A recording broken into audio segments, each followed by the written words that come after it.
like to make a motion to open the November 5th, 2020 New Paltz Town Board meeting. Second. All in favor? Aye. I'd like to open the 2021 public budget hearing. And in order to keep the background noise down, if people can mute themselves when they're not talking, raise your hand if you'd like to make a comment about the budget. And if we'll call on you, if you're on your phone, you can hit *9 to raise your hand.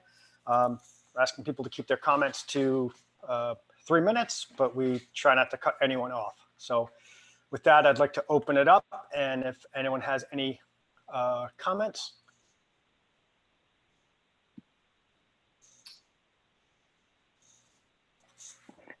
Please. Well, I have a public comment, but it's not about the budget. We're going to have a public hearing for the town board. When we're going to open the town board meeting in a little while. We'll probably leave this budget hearing open for a little while till the end of the town board meeting, in case anyone has any comments. And then we'll close that and we'll move on. But when we open the town board meeting, we're going to have we'll have approval of the agenda, and then we'll have announcements and then public input. Got it.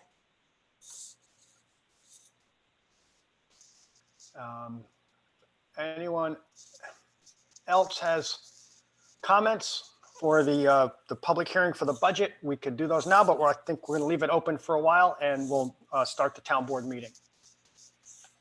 So with that, I'd like to make a motion to open the, okay, I guess we did that, right? I'd like to ask people to stand for the Pledge of Allegiance.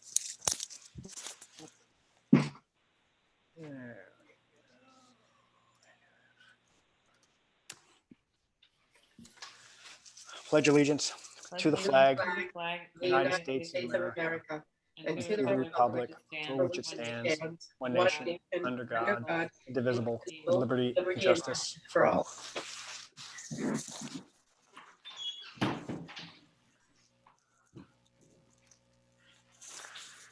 Okay.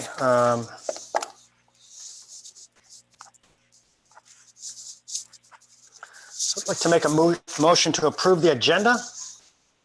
Second, Alex. And I would like to make one addition, add a resolution for to request that the village add 59 North Putt to Water District 1. And that's it. Any other comments, changes? And all in favor? Go ahead. I'm sorry? I just second that as amended. All in favor? Aye. Aye. Town announcements. Town offices will be closed Wednesday, November 11th in observance of Veterans Day. And with that, I'd like to open it up for public input. If anyone has any comments, raise your hand. Try to do it with the raising hand on the side of the chat thing. I can't see everyone, but I have a few other co-hosts. If anyone else sees anyone raising their hand, feel free to let them talk. And with that, Augusta, did you have a comment? Yeah, okay. So let's see, I'm going to read a letter that should also be in everyone's packets too. Okay, all right. Dear town board members, hi. I write as a former planning board member and co-chair. I think I was on the planning board for about 6 years, so I thank you all for your service, who extensively reviewed the earlier version of the Trans-Hudson project throughout my tenure on the board. I'm very concerned about the town board's willingness to entertain the applicant's proposal that the town board grant the requested zoning waivers as part of an agreement that would have the applicant withdraw their litigation only after achieving site plan approval. As you know, such a scenario would result in the planning board needing to conduct their future review with the threat of litigation hanging over their every move. How could the planning board be expected to undertake thorough evaluation necessary to ensure the best possible project under these circumstances? More concretely, how would the planning board make legitimate demands for site plan modifications related to safety or other crucial criteria if they would simultaneously fear that such due diligence would already risk triggering the lawsuit? This is a serious concern given how the applicant has already repeatedly Oh, did I lose you guys? No, okay. Um, Given how the applicant has already, wait, I don't know if I'm in the meeting. Yes, you are. Okay, all right, sorry, I got some weird thing. Okay, there's a serious concern given how the applicant has already repeatedly accused the planning board of foot dragging and sabotage, despite the planning board attorney's, Rick Golden's, emphatic defense of the planning board's handling of the application. While the town board obviously can't force the applicant to withdraw their lawsuit, it can avoid entering into agreements that would fundamentally undermine the ability of the planning board to do its job. I'm also worried that granting these waivers would, without more robust justifications from the applicant, risk setting a really bad institutional precedent within the town board and the planning board. Following town code, exemptions should only be granted only when truly necessary and when they would not result in adverse impacts. Granting waivers like these, which do not appear to be necessary and would likely result in adverse impacts, risks compromising critical aspects of New Paltz zoning standards in the future. Finally, as someone who donated hundreds of volunteer hours as a planning board member, I am very concerned about the message a vote to grant the waivers would send to the community. As you know, it can be very difficult to fill positions on volunteer boards. In this case, resident volunteers have made immense contributions to every stage of the process, which has culminated in the passage of the Gateway District zoning. Multiple volunteers from the town's Route 299 Gateway Committee have recently encouraged the town board to stand by the zoning they helped formulate. Likewise, the town's ENCB and members of the Climate Smart Communities Task Force and Bike Ped Committee have taken time to study the merits of this waiver request, its likely impacts, and have resoundingly urged the town to deny the applicant's bid for exemptions.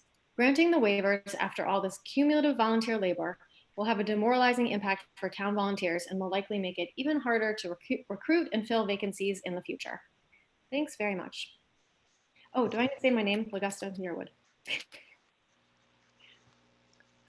Any other comments? Thank you. I was hoping to comment. I couldn't find the raise hand. I think I'm a host by mistake, maybe. So is it, can I go? Yeah, please. Okay. Hi, everyone. My name is Dan Schneevin. Thanks again for your diligence in considering these Trans Hudson waivers. I'm going to read a letter from a group of town residents, but I just want to preface it by clarifying a point that came up at the joint meeting last night. The Empire State Connector Trail through the town Trans Hudson site, which I think we all support, will not be lost or go away under any circumstances. It was included in Trans Hudson site plan prior to the town board even passing the gateway zoning, and it will be a condition of site plan approval for any future proposal at this site, whether from the current applicant or a future applicant. This is because public safety is a valid basis for a planning board to require site plan modifications. Indeed, it's one of the planning board's primary concerns. The planning board is well aware of the dangers posed by the current path of the EST and will require the connector path prior to approving any project, regardless of the status of the gateway zoning. Second, the board should be clear that the final decision about the Route 299 driveway rests with the planning board, not with the DOT. It's correct that the DOT has indicated that the driveway meets its minimum standards, but planning board members have also been clear in the past that they do not consider the driveway to be safe, and the decision is ultimately theirs as part of site plan review, again, on the public safety criteria. The town and village have for years urged the DOT to lower the speed limit on Route 299 and Main Street out of safety concerns, only to have the DOT say it's safe enough and refuse to budge. The difference with this driveway, unlike with the speed limit on Route 299, is that the final jurisdiction rests with the town, with all of you, as well as with the planning board. Anyway, I'm going to proceed to the letter very briefly. It's from Ricky Solinger, James Geiser, Judy Dorney, Allison Nash, and myself. We're all New Paltz residents. Begins, dear town board members. As you know, the legal criteria provided in the town code for the evaluation of these waiver requests is that the applicant must demonstrate practical difficulties that warrant exemption from the code. Yet the applicant has failed to provide any real empirical evidence, instead relying only on unsupported claims about the non-viability of the second-story rental space and a restaurant without a drive-through. The applicant is an extremely successful and experienced developer. While this makes it seem as though they should be perfectly capable of providing a proposal that complies with the town code, it certainly makes them capable of providing the board with empirical evidence documenting the alleged practical difficulties. Until you receive real serious evidence the board has little choice but to decline these waiver requests on their merits. On the other hand, there is empirical evidence available regarding an impact of approving these waivers, in particular the drive-through. The most recent traffic impact study for this project, provided by the applicant to the planning board on July 17th, 2019, showed how the previous version of this project, which it should be noted contained a pharmacy drive-through but not a restaurant drive-through, would have significantly degraded traffic flow at the Route 299 Puck Corners intersection. According to the traffic impact study, for many New Paltz residents who drive Route 299 westbound during rush hour toward the village on their way home from work, 33-second waits at the intersection were standard in 2019. In 2021, under a no-build scenario, the average time was predicted to rise to 48 seconds. If the previous version of the applicant's proposal had been approved, waits were projected to increase to at least 71 seconds. So that's 33 was the normal in 2019, 48 by 2021 without the project, and then 71 with the project, so more than double. On weekends, westbound travelers who waited on average 25 seconds in 2019 and who were projected to wait 36 seconds in 2021 under no build conditions would have waited at least 63 seconds following full build out. So that's 25 to 36 to 63, again, more than double. A restaurant drive-through would add significant traffic volume to and through the site, far beyond that of the no longer proposed pharmacy drive-through. Were this traffic study to be redone today, not only would the background or no build levels of traffic be much greater, but the restaurant drive-through would almost certainly bring about average westbound wait times well beyond those projected for the old project, which were themselves already double what was normal in 2019.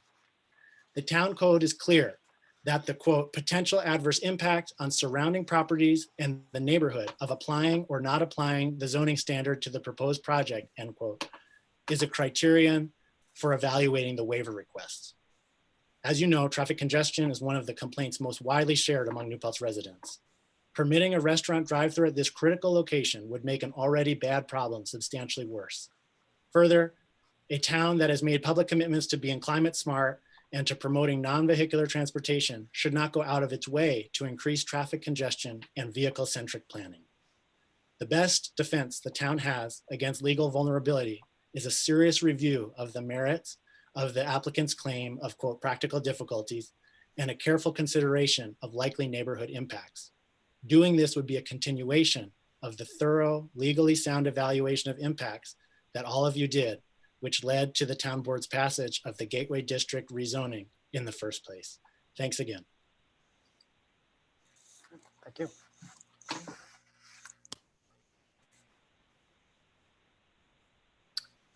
Anyone else?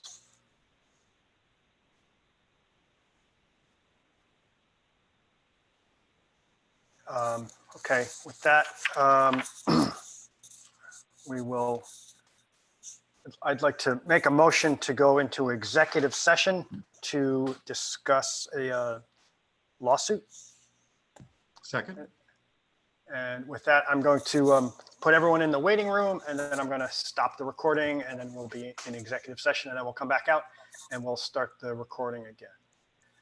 So don't, if I put any of the board members in the waiting room, let me know and I'll.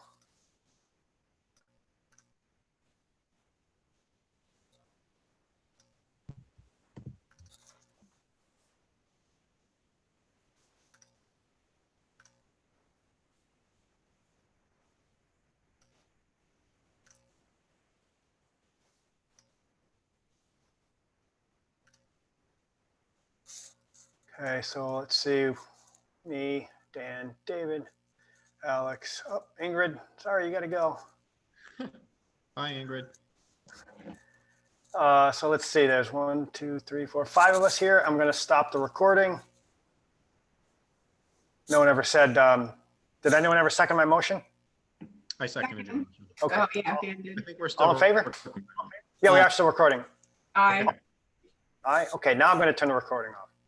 I have started the recording. I'm going to admit everyone back in. So everyone is back here in the meeting now, and I'd like to make a motion to come out of executive session. It is 7:44 and we are not taking any action. Second, Alex. All in favor? Aye. Aye. Okay. And so we have, the board has a call. We had an email this week. There was an issue at the trailers that were the New Paltz Child Care Center last year. We have some problems, and then Julie and I were on a phone call with Chris and some people from the school. There, it seems like there's problems with the alarm system there, and we need to disconnect the alarm system and probably the electricity. And then after we do that, because there's then no more fire alarm system in the building, we actually have to physically disconnect the two buildings. Alex, you were on the phone call as well, right? Sorry. And so there's, we told Chris to get moving on this. We're gonna authorize him to hire an electrician so we can disconnect the electricity. That also reduces the chance of an accidental fire because no one's in the building. And then Chris is going to start taking apart the building, and the school is going to bring in the alarm specialist, and they're going to disconnect the alarm from the child care center.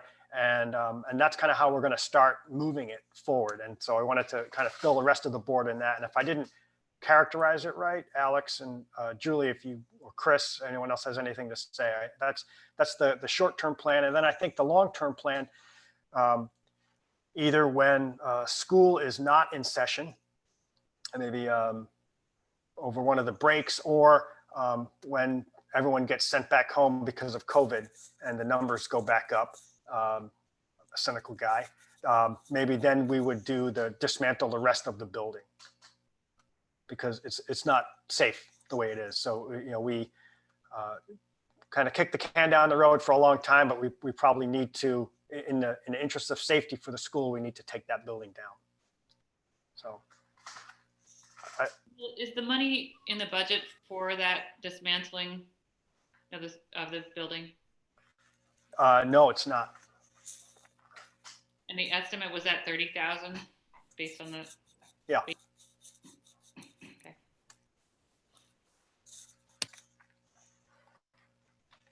So, I just wanted to give people an update on that, and then we can have a discussion about the budget. And then actually I have a few things. I just wanted to put up some stuff to talk about the budget here.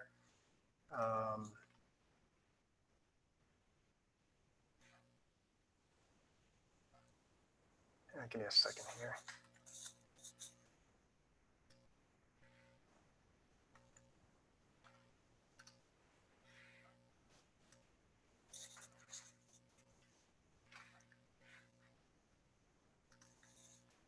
Chris, while Neil is pulling this up, do you have any other comments about the child care center? No, I think the preliminary work won't take us that long. We'll work with the school. I believe it's within what's left in the B&G budget for this year. We're not looking at a lot of money, I don't believe. It's $133 a ton to bring it over the scale. And it's just a hallway. So I really don't think it's going to be all that much. So just to clarify, you feel like this is in your this year's budget, and if we get the break we need, we can take care of it this year? We can take care of the disconnect and the hallway dismantling. We do not have the money for the taking down of the 4 modular units, the bulk of it. Taking down the hallway will, it cuts our tie. I guess firematically, fire, God forbid we have a fire there, it won't run through there and go up into the school. The height of the building is how far you're supposed to be away from the structure of the school, which will make that without a problem. And then we'll, have to figure the rest as we go. But it is it is a problem just sitting there for, a long time. This is just to make it as safe as we can for now. And it can be safe like that if necessary, due to if we have financial challenges and cannot pay to dispose of it properly, it can stay there for a little while. I believe so.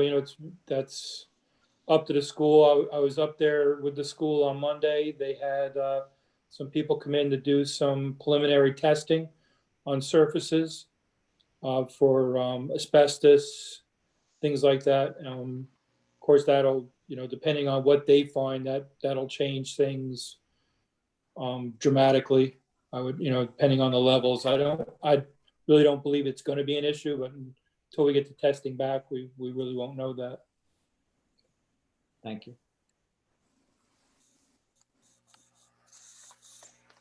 All right, so I meant to do this during the public hearing, but I guess the public hearing is still going on. So here is what we have for the latest budget after we went back and asked department heads to make additional cuts.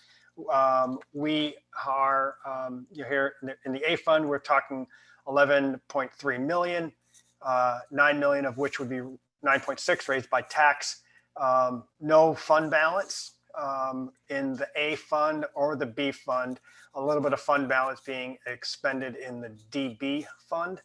And then if you add up the A, B, DADB, and then all the water and sewer districts, we end up with a total budget of $12,125,152. Revenues at 1.9 million and a fund balance of 31,800, and then 10,160,308 being raised by taxes. And then so just to compare that, and then we have to add in the library fund, just to compare that with 2020. So we're actually spending 4.38% less this year versus last year. The big issue is that revenue is down, 25.9%, and we have less money to put in the fund balance, out of the fund balance. And so we're able to get the total amount raised by taxes down to a 1.56% increase, which makes the tax cap. And we've gone back and we've looked. I don't think there's much left to cut. There's a little bit in there for, we talked about emergencies. If we have 1 or 2 emergencies, that's fine. If we have, everything goes to hell, then we're in trouble. But I think there's some money in there. If 10 things go wrong, probably not. And hopefully by next year, we'll start seeing some of these revenues even before the end of the year. We were very conservative with the revenues. We're hoping that, revenues may start picking up. They have in some areas already. And so hopefully we finish the year better than we started, and we maybe even have some revenue in there that is better than we thought. And we have a little more buffer in there. So that's what I have for the budget presentation. If people have any, if the board wants to talk about it, we can talk some more. But I once again, I want to thank the department heads. We put off, put some things off. We could put some of these things off for, I think, 1 year, but we can't. These are not like permanent reductions. Some of these things, you can maybe, not buy a truck this year, but then, or, maybe you don't do as much paving this year. Maybe then you have to add back to those budgets in future years. So go ahead. I just wanted to say a few things. One, I really want to thank you, Neil, and our department heads, specifically Chris and our police chief as well. This was a difficult budget, but I'm really proud of this budget. If you look at municipalities and counties across the state, these conversations are very different than the one we're having in New Paltz. We're able to meet our tax cap, it looks like, in all likelihood, assuming this budget as is stays as it is. We're not laying off any employees. And I think really importantly too, I think we're answering to a lot of the concerns and what has become more essential as a result of the pandemic. So I really want to highlight like our ability to make Phoenix full-time in this moment where we've seen opioid overdoses skyrocket and suicides increase the way they are, I think is essential. I think that we're able to keep our youth programs going and adequately fund it. It's also critically important at this time. And so I just wanted to say that I'm really proud of this budget. I'm looking forward to voting to pass it. And I just wanted to thank you, Neil, our department heads, and all of my colleagues as well for the work that we put into this. This was probably the most collaborative budget I think we've done since I was on the town board as well. And I think that shows. So thank you all. I'd like to second that, Dan. Very well put. Covered everything that I would want to say. And thank you for your work on it as well. Include you in that thank you. But again, I just want to underline what you said. I think at this time in our country and in our town, it's so nice to see collaboration and to see everybody working together. It's a difficult time. It's very uncertain and kind of iffy. And I think just knowing that as a town we're coming together to make it work is incredibly reassuring. So thank you.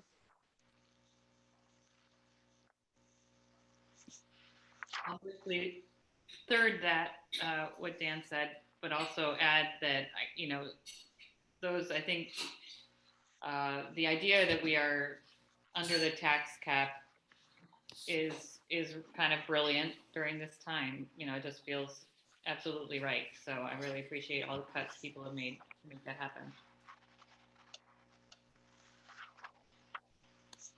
My comments are the same. I look forward to voting for this budget. I'm really proud that we're under the tax cap, and I'm proud of our town government and department heads for working together on this. I'm hoping that is more the way we're thinking about budgeting in the future. Also, is how do we work together to meet the needs and to serve our taxpayers, not just with services, but financially in a financially sound way. And just, I'm also hoping that in this next year, I've been talking to Stacy about short-term rentals and revenues that can come from inspecting short-term rentals and making some of those situations safer and bringing in more funds and other things like that. We have some ideas on the revenue side that I'm hoping are positive surprises in the year ahead that will kind of reduce some of the revenue pain that we're expecting. So again, thank you, Neil. Thank you all of our department heads who have made this budget possible.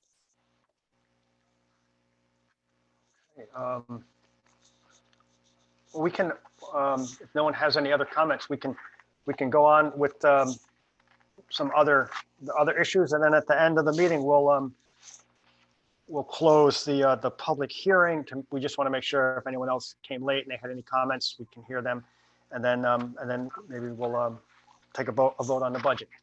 I think we're all in agreement on that. Sounds good. So make sure. So if I'd like to motion to approve items 4A through 4G on the consent agenda. Second.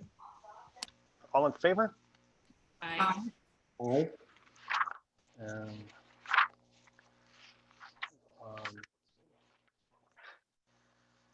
Then number 5 is I'd like to make a motion to approve a transfer of $320 from the New Paltz PD seized asset account to purchase and install side running boards on Mark Unit 340.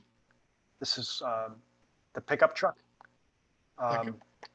Discussion. Second. It just makes it safer to get in and out of the truck. So especially with winter coming. So all in favor? Aye. And so item 6, Julie wanted us to did you want to have a discussion? Did you want to wait on that, Julie? You have anything you want to say? So we have 2 vacancies on the Zoning Board of Appeals. ZBA has unanimously recommended that we appoint 2 people, 2 of the 4 people who applied. But I don't know, Julie, if you had some comments or anything you wanted to discuss. Yeah, I know that when we have a planning board applicant, we all look at their resumes and we interview them. And that's how we proceed with that. And it certainly isn't always the case. I did a little checking, you know, with a former board member that we have, that we don't, it's not always the case that we just take the recommendation of the ZBA rather instead of also looking at the resumes ourselves. And I just thought I'd love to, I think they deserve that courtesy. There are 4 applicants, you know, and so I just thought that was my suggestion, that we do it like other boards have. It's an important position, you know, so that's what I was hoping. So I'd like to make a, you know, I mean, I don't know if that's a motion, but. We can just ask, you know, we can look at the resumes and we could vote at the next meeting on the 18th, I think. And discuss and vote. That would be great. Thanks. Is everyone else okay with that? Yes. Okay. Yes. And is it appropriate to hear from the, you know, a member of the zoning board about their recommendation? I'm sorry? Is it appropriate to have a member of the zoning board or the chair of the zoning board, Leonard, come and say, here's why we're recommending these 2 folks? Yeah, I think we've done that for other, like the ENCB and other things. I think I think we have, but I'd be okay with that. Yeah, I mean, instead of just reading the resume, the hearing, this is, you know, they're making a unanimous choice for these 2 folks. I'd love to hear the rationale of how they get to that. Yeah, Or- okay. I think that's a good. Really important items in front of the zoning board coming up, and Yeah. I'm sure they're sensitive decisions. Okay, so we'll see if the chair or someone from the ZBA would be willing to come on the 18th as well. Or if they can even submit something in writing, don't you think that would also be a possibility? I don't know. A few words or. Yeah, I don't know if this is an executive session issue or not when you're talking about personnel like this. We're talking about people who are applying for a position and, you know. We've been inconsistent on this. It is a public conversation though, but we have chosen to do this in executive session a number of times.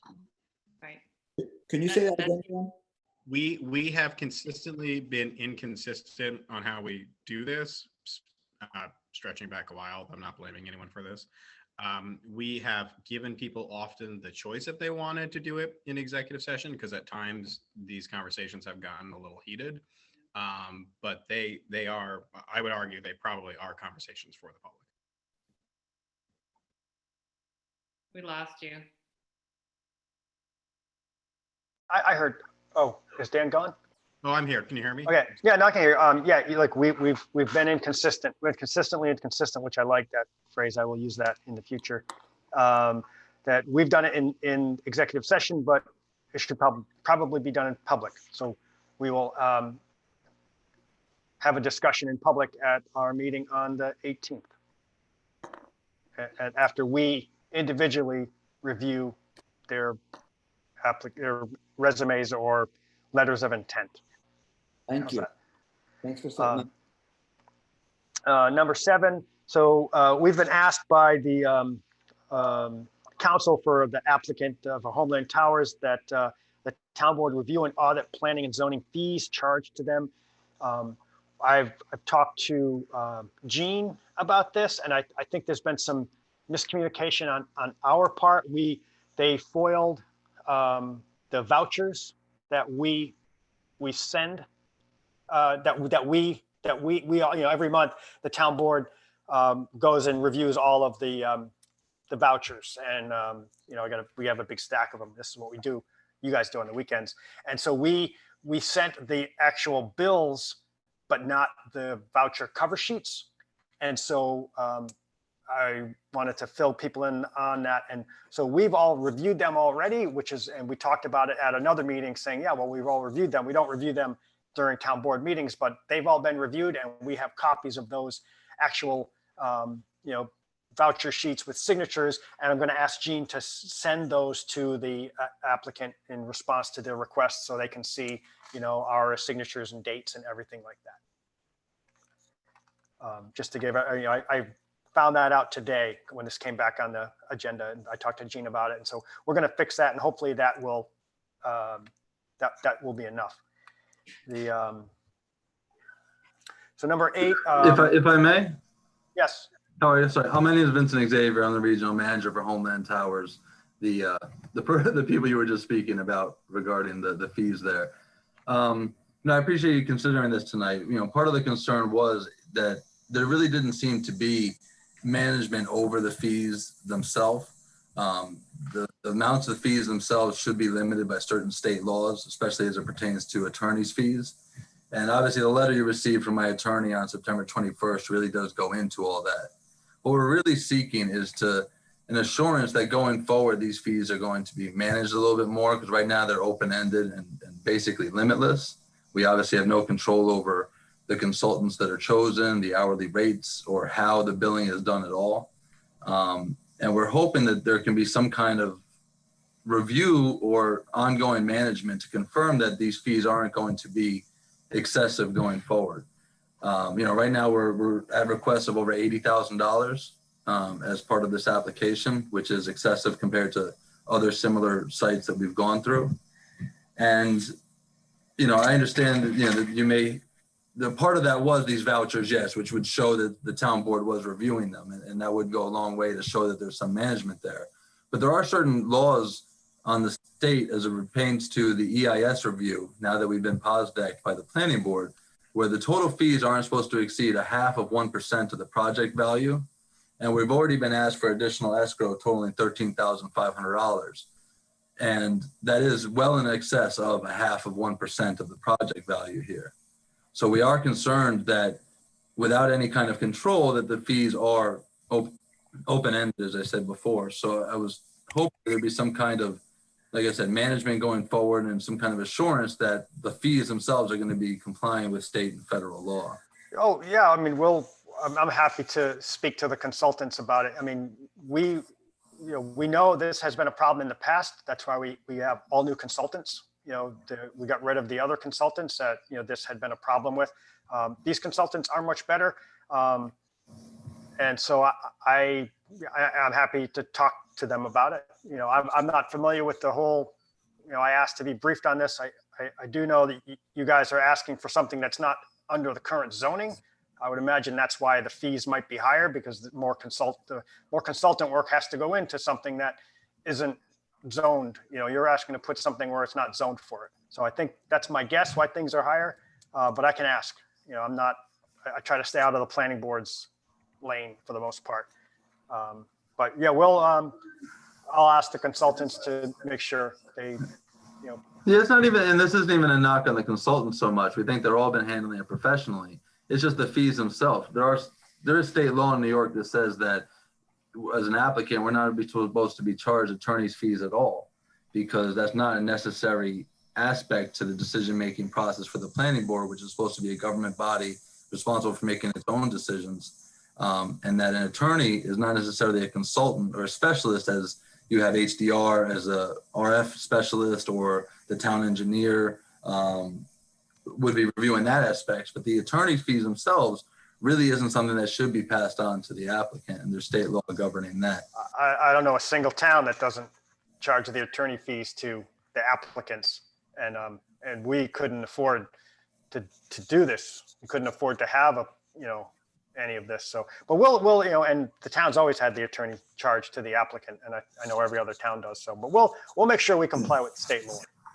Well, especially because right now I'm already being asked to go above and beyond the state law. Right now, there's a request of me for another $13,500 plus $13,339 for previously charged billing. And that $13,500 itself is already in violation of state law, because it is greater than the 0.5% that should be required to finish the review of the EIS process. So right now we feel like we're already being burdened by an unlawful request, and we're being told that if we don't pay this, then the application won't get processed or move forward. And on the amount itself, if we knew that, okay, we'll agree to this, we'll just pay this remaining amount, even though it's more, to have some kind of expectations of reasonableness that this is not going to be open-ended. We'd agree I could make this payment next week. But the fact that it's already above and beyond, and we don't know where this will end, and the uncertainty is the hardest thing for us as an applicant, not knowing where and how long this is going to go. And that's really all I'm asking for, is that going forward, there's some more management, that we have the planning board and the town board review what's being asked of us to make sure it's compliant with state law, so that we have some certainty and expectations of what the costs are going to be here. Over $80,000 already is pretty excessive for this application. All right, sure. We'll do what we can. All right, so I guess you'll forward us those vouchers, and Yes. those vouchers are what, just basically you signing off on the bills before they come back to us? Yeah, we do that for all bills for the town. Everything gets audited by the town board every month. All right, well, I guess for that's all. I really just wanted to jump on tonight and kind of speak my piece, because I understand how when you're auditing things and, you don't see the way the actual meetings go, it's hard to, even when I'm reviewing the attorney's bills, to how am I supposed to, argue that when I'm being billed for a lengthy discussion with the planning board chairman, what's reasonable and what's not. I know that's difficult. And if you wanted to go through and actually audit these line by line, we could do that. But like I said, we'll agree to it and we'll pay it as long as we know that this last payment should be enough to complete the process and it's just not open-ended. Because if it is, it would be in violation of the law. All right, thank you. Thank you.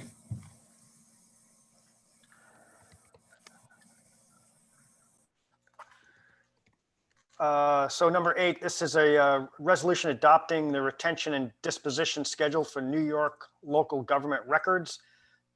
Resolutions on the town website. It states that retention and disposition schedule for New York local government records, LGS 1, issued pursuant to Article 57A of the Arts and Cultural Affairs Law, is hereby adopted by use for all offices in legally disposing of valueless records.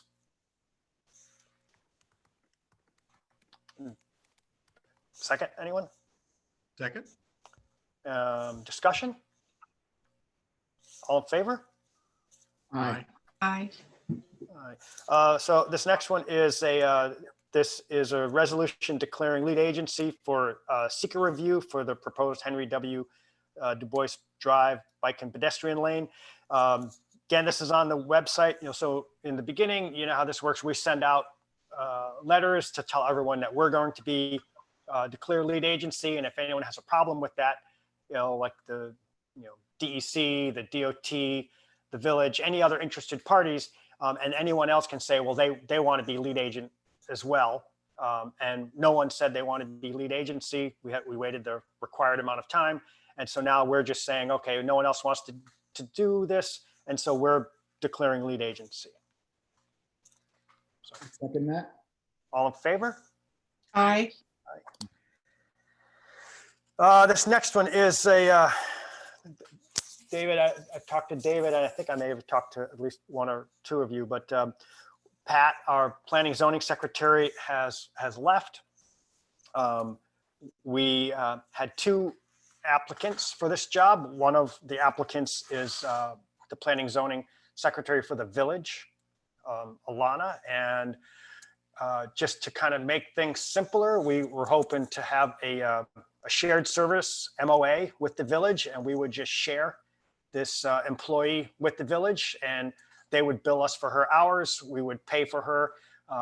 She would be working roughly on average 20 hours a week for the town and the village, but it gives some flexibility when things are really busy in the town. She could spend more time in the town. If they're busy in the village, spend more time in the village. Doing the same thing, she'd be working with the same attorney. The upside is she's working half-time for the town and village, but she's basically on call all the time. So when her phone rings, she picks it up and she says, this is, Alana, planning zoning secretary. And we have someone on the phone full-time. And she's really good at what she does. She interviewed with the chairs of the ZBA and the planning board, and they unanimously supported her. They think it's a great choice. I think it's a good thing to try out moving forward. We've been wanting to try the shared services for a long time. The village approved it at their meeting last night, and I'm asking the board to approve it at our meeting tonight. And any questions? Just a comment, I've been part of the process here, and Alana's the first choice, and just want to really thank Neil and Tim. It took a fair amount of work to help Alana to the finish line of being willing to take on both of these positions, and it's great that we're sharing services, and this is hopefully another good pilot example of how we can share services with the village where it makes sense. We now, have the same attorney as the village planning board, and the same, hopefully the same planning boards and zoning board secretary. It makes a lot of sense, and I'm just really, really pleased that we're able to move this forward, and we're going to get this memorandum in line so we can share the fees. So thank you, Neil and Tim. Any other discussion? Okay, I guess a motion to authorize the supervisor to sign the MOA for shared planning zoning secretarial services with the village. I second that, David. All in favor? Aye. Aye. Let's see, the next is, so we're moving forward with the 59 North Putt building. At one point, we had been looking into using the well there. And we tried, did a bunch of tests. There's just not enough water there in the well, and it's a little saltier, and it ends up, it's going to cost us a bunch of money. And so it's a little bit more money, but in the long term, it's a better solution. We're just going to connect. We would like to connect to Water District 1. And so the way this moves forward is, as a town board, if it is anyone, they would say they'd make a request to the town board. The town board would then ask the village, will you let us connect or expand the water district to include a new property? So, this is I'd like to make a motion for the town board to ask the village board to expand Water District 1 to include 59 North Putt. And the average, I think, daily usage is about 908 gallons per day, a little less than 1,000 gallons a day that we would be asking to use. And I need a second for that. Second. Any discussion? All in favor? Aye. Aye. And so great, we'll do that. And then, we'll have the engineer draw up the map plan, and there's a bunch of documents for this. And then hopefully we'll see what the village says. Neil, is it sewer? No, just water. So there'll be a septic? Yeah. Area? Have you talked to anybody in the village to get their ideas on this? Like, or is this like something brand new that they're sort of being sprung on, or do they kind of know what's coming? I mean, the mayor, we were on a phone call with the engineers, the village engineers, the town engineer, and the mayor and I, we all discussed this, and I think, if this was, anything else, we'd probably have to have a bigger conversation, but it's not a lot of water, and it's not sewer. So it's a little different. We always have the ability to buy more water from the aqueduct. So, and 1,000 gallons a day is not a lot. So we're not putting up a big hotel or something. So, and it's also, these are town-wide services. This is the court and the police department that serve the village as well. So we don't think it's going to be that controversial. Okay, great. Thanks, Neil. All in favor? Did we say that? Aye. Aye. Aye. And I think that's it. Now we're on to the budget. And so I want to make sure one more time, if anyone has any comments or input from the public, if anyone wants to say anything about the budget, last call. And if not, we will, I'd like to make a motion to close the public hearing on the 2021 budget. Second, David. All in favor? Aye. And I guess I would like to make a motion to pass the 2021 preliminary budget. Make it the permanent 2021 budget, the final 2021 budget. Second, Second. Alex. Discussion? All in favor? Aye. Aye. All right. Well, good job, everyone. Motion to adjourn. I think that's wait. it. Can I Oh, say something sorry. quickly Yes. before we adjourn? I don't know if we mentioned this, but I just wanted to note that the open space bond passed. It was 73% unofficial. There's still 1,200 outstanding ballots, but I think based on just the demographics of it, that number might go up. Why I wanted to mention that as well is because there was over $150,000 spent against the bond. This was actually the most expensive referendum in the history of New Paltz and Ulster County, and also the most spent on a referendum since the state's constitutional convention. Anytime the association that did spend in this referendum spends against referendums, they almost always fail. So it's very unique what happened in New Paltz. And I really want to note, because this is actually a really staggering statistic, of the ballots cast in New Paltz, the unofficial ballots, 95% of residents participated in the referendum, voting yes or no. And that is staggering. And there's been referendums in the state where half of the ballots have been blank. So to have a 95% vote rating is really remarkable, to be very candid. So I Yeah, just want- thanks, Dan. I forgot about this. That was like the one thing that got me out of bed on Wednesday morning, and made it so I could face the day. I have to thank the voters in New Paltz. When we were talking to some friends who've done this in other towns around the state and around the country, when they found out that amount of money was getting spent on this, I think they were almost positive this was going to fail. You could just tell during the conversations that they tell us, don't get the hopes up. That's a lot of money. Almost no one's going to be able to beat that.